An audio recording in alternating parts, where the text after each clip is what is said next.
तो उपसर्ग कहते हैं प्रीफिक्स को, यानी कि जो शब्द से पहले लगते हैं, ठीक है। जैसे कि आप जानते हैं कि भाषा शब्दों के द्वारा ही आकार ग्रहण करती है।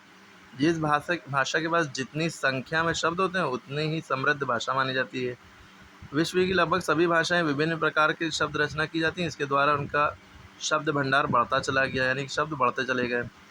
आइए इस अध्याय में उपसर्ग और प्रत्यय द्वारा शब्द रचना करते हैं। शब्द रचना यानी शब्द बनाना। प्रीफिक्स और सफिक्स। प्रीफिक्स उसे कहते हैं जो शब्द के पहले लगे।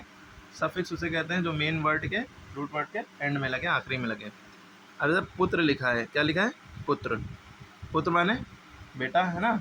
उससे पहले सु लगा दिया तो ये सु जो है आपका उपसर्ग यानी प्रीफिक्स कहलाएगा। सु माने अच्छा, तो सुपुत्र हो गया। पुत्र से पहले सु लगा दिया। पुत्र से पहले कु लगा दिया तो कुपुत्र यानी बुरा पुत्र, ठीक है। कार है, कार से पहले विकार लगा दिया तो ये आपका वी जो है ये उपसर्ग हो गया। कार से पहले उप लगा दिया तो उप भी आपका उपसर्ग हो गया, उपकार हो गया ना मिलके। इधर बल है, बल से पहले सा लगा दिया सबल, और बल से पहले निर लगा दिया तो निर्बल। अच्छा, निर को ये आधा रा होता है, रा के नीचे ये लगा है हलन कहते हैं, तो इसको जब लिखेंगे तो यूँ ऊपर लगाएंगे, ठीक है।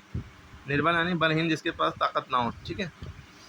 इसी तरह वे शब्दान जो मूल शब्द यानी मेन शब्द के आगे जुड़कर, पहले जुड़कर उनके अर्थ में चेंजेस ला देते हैं, परिवर्तन कर देते हैं, उन्हें उपसर्ग कहते हैं, ठीक है। तो जैसे हार लिखा है, ये मेन वर्ड है, रूट वर्ड है। इससे पहले वी लगा दिया तो ये बन गया विहार। अब विहार का कुछ मतलब हार माने हार जाना, और वी लग गया तो विहार, विहार माने कुछ और हो जाएगा, ठीक। विहार माने सैर हो गई। हार, यहाँ हारना मतलब निकल रहा था, अब जब उपसर्ग वी लगा दिया तो इसका विहार बन गया, इसका मतलब कुछ और हो गया। यानी कि जो शब्द के शुरू में लगकर उनका मतलब बदल दें उन्हें उपसर्ग कहते हैं, यानी कि प्रीफिक्स कहते हैं। अवशेष है, अवशेष, अवशेष माने बचा हुआ।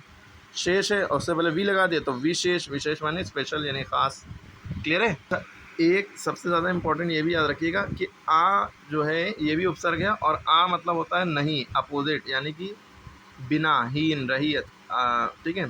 सत्य से पहले अगर आ लगा दिया तो असत्य हो जाएगा, यानी झूठ हो जाएगा, क्योंकि एक आ ने जो है उसका मतलब ही उल्टा कर दिया। हिंसा है, हिंसा माने लड़ाई जंग लड़ाई वगैरह। आ लगा दिया अहिंसा, यानी कि लड़ाई झगड़ा न करना। चेत अचेत, अमर, मर, मर माने मरना। आ लगा दिया तो अमर, यानी कि जो ना मरे। अप माने बुरा, अपमान, अपकार, ठीक है। इस तरह से शब्द बन गए। तो आपको कहा जा सकता है कि ये उपसर्ग इस्तेमाल करके इनसे वर्ड बनाओ, या रूट वर्ड दे देंगे, ये शब्द दे देंगे, कहेंगे इसमें उपसर्ग पहचानो, या इस तरह से दे देंगे, कहेंगे इसमें उपसर्ग पहचानो। तो अब हो जाएगा उपसर्ग, अवशेष में अब हो जाएगा, आमरण में आ हो जाएगा, आजन में आ हो जाएगा। दुर माने बुरा, तो दुर्लभ, प्रगति, सुपुत्र, बाकायदा, बिना, बेईमान, ला अभाव, ला इलाज। ला माने नहीं होता है, ला माने अभाव, बिना, जैसे ला इलाहा इल्लल्लाह, नहीं है कोई बात माबूद सिवाय अल्लाह के ना।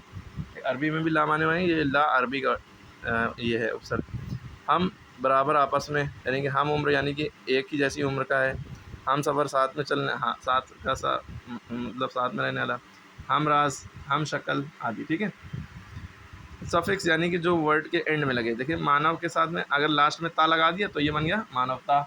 ये प्रत्यय कहलाते हैं, ये सब लास्ट में जो लगते हैं प्रत्यय। सज्जनता, ठीक है। जहरीला, ठीक है। इस तरह से बहुत सारे देखिए बन रहे हैं, सब आप देख लिए। और आ प्रत्यय है, जैसे छात्रा, इस तरह से आप रिवाइज करिए।